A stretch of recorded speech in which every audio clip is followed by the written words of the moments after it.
Hi, my name is Barb Nangle. I'm the founder of Higher Power Coaching and Consulting. I want to welcome you to my podcast, Fragmented to Whole, Life Lessons from 12-Step Recovery. This is episode 15, Helping versus Rescuing. When I first came into recovery, I started to see that there was a difference between being helpful to someone and rescuing someone. So I came to understand that there was this continuum of helpfulness where on one end, there was helpful, kindly, functional behavior. And on the other end was rescuing, enabling dysfunctional behavior. Those two extremes were pretty easy for me to see. It was that whole middle part that was really confusing to me. Where do you cross the line from being helpful to rescuing? I just couldn't understand. I got that helpfulness was good and rescuing was bad, but how to discern the difference between them was where I was stuck. Finally, someone in recovery told me that it had to do with my motives.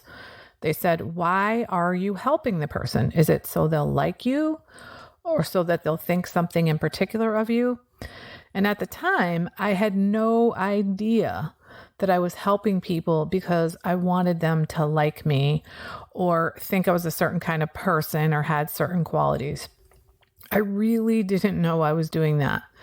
It was through the process of doing the steps that I came to understand that.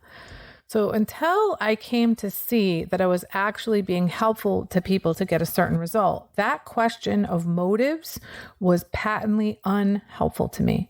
I simply couldn't even see my own motives. And this goes back to something I've said before, which is that as a result of my recovery, I'm able to look back in the past and say, here's what I was doing, here's what I was thinking, and here's what my motives were with crystal clarity. It's really amazing.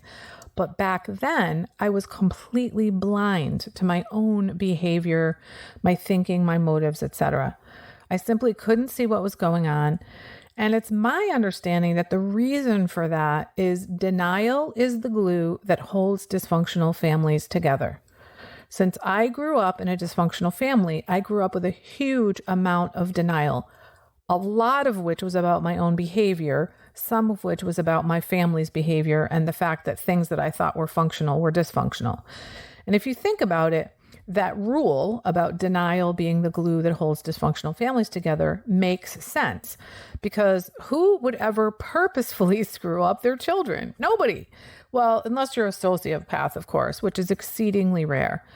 People are just passing on what was done to them, what was taught to them. They don't know any better. And denial must be present for us to do that. Anyway, as the denial lifted in my life as a result of doing the steps, I started to see my behavior for what it was, manipulative. I started to really be able to understand my motives. And I'll tell you right now, when I came to understand that I was being manipulative, I was aghast. I was like, oh my God, I'm a horrible person. I manipulate people. And then I was like, wait a minute. The reason I manipulate people is because I didn't know any better. I was brought up in a family where you didn't directly communicate, here's what I want, here's what I need, here's what I need you to do. Those things were just not options for me. So manipulating was the only way I could get my needs met, especially as a young child. So those were patterns that were laid at a very young age.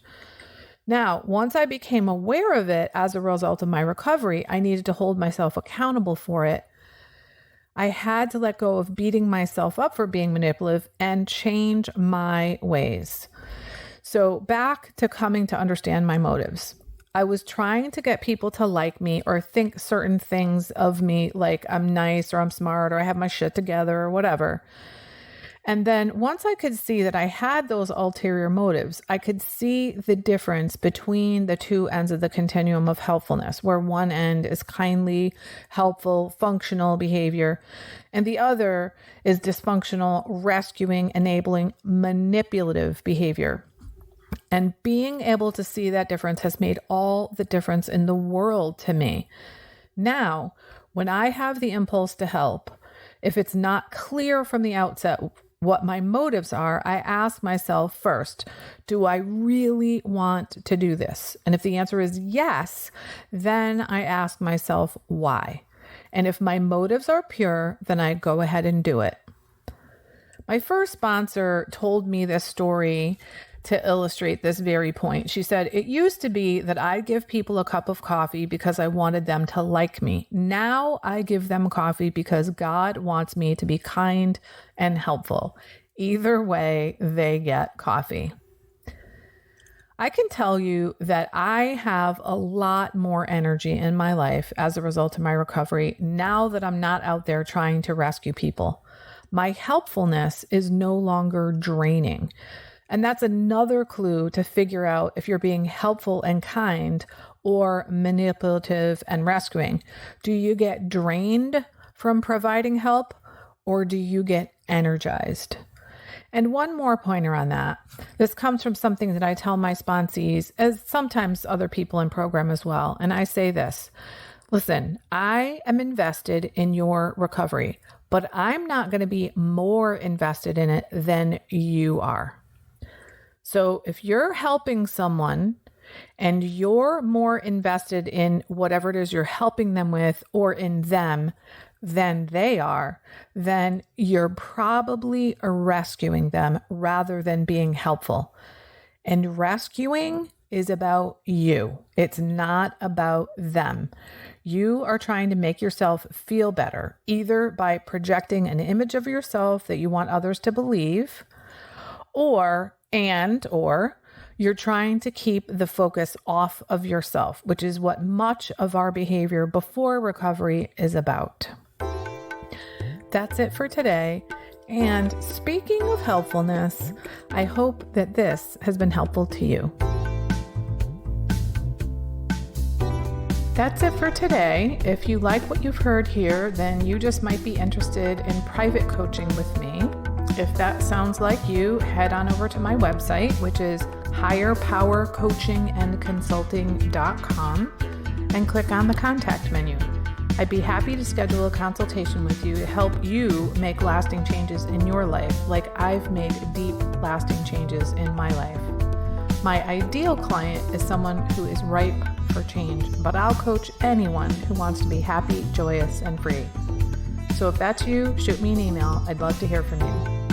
Thanks for listening. Be sure to like and subscribe so you can be sure to get future episodes of my podcast. Thanks again.